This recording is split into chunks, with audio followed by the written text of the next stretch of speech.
let's talk about compensation. It used to be that more often than not, the compensation for a buyer's agent was paid by the seller. Now, regulations have changed, and the responsibility to pay for compensation for buyer representation, the agent who represents and protects you, falls on you, the buyer. The buyer's agent can still negotiate with the seller's agent to get them to contribute to that compensation, whether it be the entire amount or a portion of it. But now, with the new regulations that all agents must follow, at the end of the day, making sure that the buyer's agent gets paid is now the responsibility of the buyer. Legally, you'll have to sign an agreement before any buyer agent in the U.S. can work with you. That agreement will always say that the buyer is ultimately responsible to pay the buyer agent commission, not the seller. That said, the seller can still pay the commission. It just has to be negotiated off the MLS. The new regulation does not say that the seller can't pay the buyer representation fee. It's something that can be negotiated on your behalf. Some sellers will still choose to pay the buyer agent compensation and some won't. So you can choose to write an offer on a home where the seller buys the fee for your buyer's agent. Or you can choose not to write an offer on a home if the seller is not willing to pay it.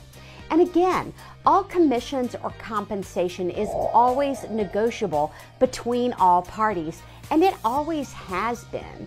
There is no traditional, customary, or standard commission amount. Commissions are negotiable, just as who will be paying for them is negotiable. That compensation can seem like a big chunk. So, is it really worth it? If you choose the right broker to represent you, it definitely is. Sellers' agents are just that. They are there to represent the seller. You want someone who's working on your behalf. Most experts agree that buyers who try to represent themselves on their own often end up paying more for a home because they don't have the negotiation skills or the market knowledge that an agent does. They might also miss out on finding the best home for themselves because they don't have access to all the listings and information that an agent has. Not only that, but buyers who don't have a real estate expert in their court can end up with dozens of legal headaches and unexpected costs and end up in litigation. It's a very complex process. When buyers decide to represent themselves in a real estate transaction without the expertise of a buyer's agent, they might think they're saving money, but when you consider the overall financial investment and potential liability involved, it's really a false savings. Having representation makes a huge difference. For example, according to the National Association of Realtors, homes sold directly by owners, known as for sale by owner or FSBO, tend to sell for an average of $95,000 less than a seller who uses an agent. So, if professional representation can make that much of a difference to a seller, think about how much it could benefit you, the buyer, even if you're the one paying your agent's commission. And you know what? Your agent doesn't get paid at all until they have succeeded in getting you into the home you want. Here's what a great broker does for you. First, they guide you toward the right home. That means that they start connecting you to a reputable mortgage loan officer so you really understand what you can afford.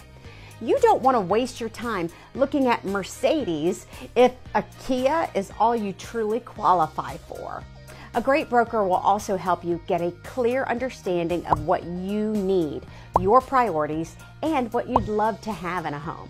The must-haves, so to speak, and the nice-to-haves.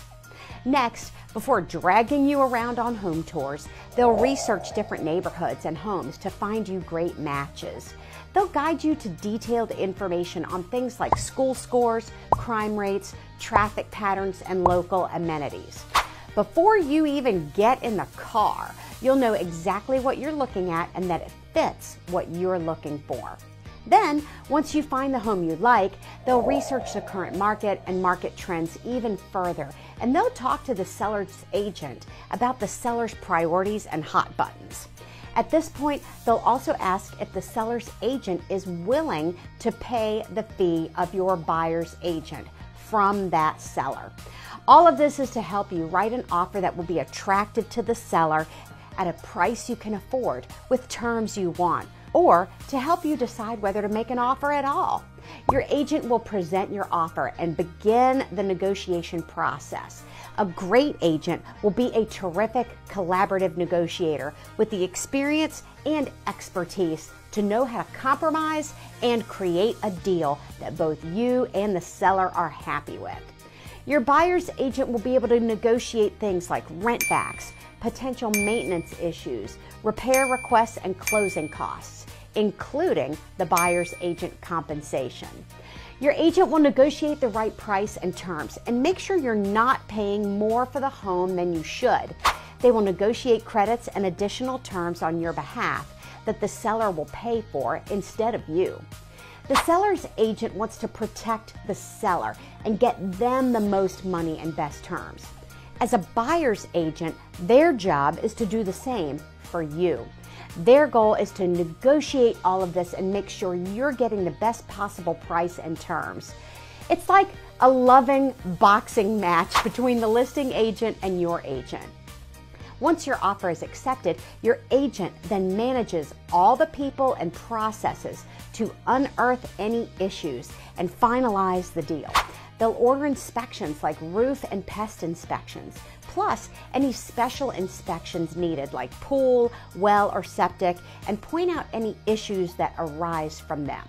They'll also coordinate appraisals and discuss the results with you. They'll order and review the title report and point out any red flags.